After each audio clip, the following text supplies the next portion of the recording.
ফুটবলটা যার কাছে প্যাশন, নিজে ফুটবলার ছিলেন, তারপর ক্লাব চালিয়েছেন, ফুটবল ফেডারেশনে দুইবার সহসভাপতি দায়িত্ব পালন করেছেন। এখন যখন নতুন বাংলাদেশ, যখন সব কিছু বদল হচ্ছে, তরুণরা নেতৃত্বে আসছে, তাবিদ আওয়ালের কী ভাবনা সেটাই জানবো।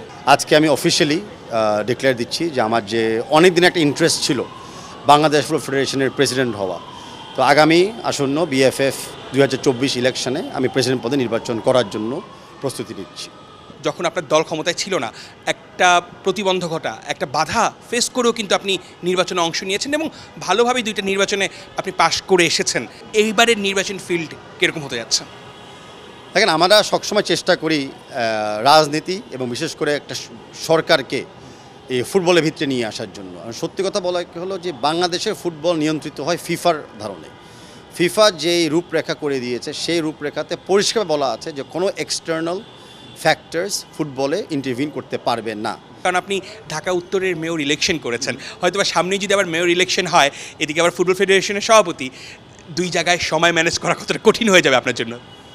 সময় ম্যানেজ সব কিছুতে একটা কোয়েশ্চেন চলে আসে, বাট আমি আমার ক্যাপাবিলিটি আমি রিলাই করতেছি আমার ট্র্যাক রেকর্ডের উপরে, যে ফুটবল, সিটি কর্পোরেশন এবং মাঝে মধ্যে রাজনৈতিক অঙ্গল একটা জায়গায় কোনো একটা টিম ওয়ার্কে তাদেরও খেলতে হয়। তা আমি মনে করি যদি ভবিষ্যতে 2-3টা সংগঠনকে আমি এক করতে পারি, তাহলে আমরা সবাই মিলে মিউচুয়ালি বেনিফিশিয়ালি হব, হব না, ক্ষতিগ্রস্ত হব না। বিএনপির ক্রীড়া বিষয়ক সম্পাদক কিন্তু আপনার প্রতিদ্বন্দ্বী আরেকজনকে প্রেসিডেন্ট হিসেবে সমর্থন দিয়েছে।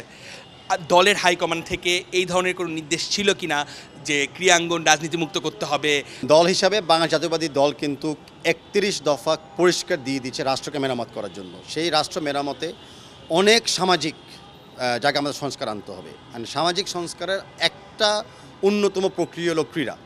আমি অ্যাজ আ স্পোর্টসম্যান আজকে নির্বাচনে অংশগ্রহণ করছি, আর আমি বিশ্বাস করি যে বাকি স্পোর্টস কমিউনিটি ওইভাবে বিবেচনা করবে। যে আসলে ফুটবল ফেডারেশনের নির্বাচন, এই মুহূর্তে তিনি ফুটবল ফেডারেশনের সভাপতির পদে দাঁড়াচ্ছেন, তার আলটিমেট লক্ষ্য কিন্তু ফুটবলটাকে সামগ্রিকভাবে আরও বেটার, যে কাজগুলো তিনি তার আগে 2 টার্মে তিনি করতে পারেননি, এখন সর্বোচ্চ আসনে বসে সেই কাজগুলোকে সঠিকভাবে করা। অবশ্যই লক্ষ্য থাকবে ফুটবলটাকে বর্তমান অবস্থার থেকে আরও অনেকটা দূর এগিয়ে নেওয়া। অর্ণব বাপি, 71, ঢাকা।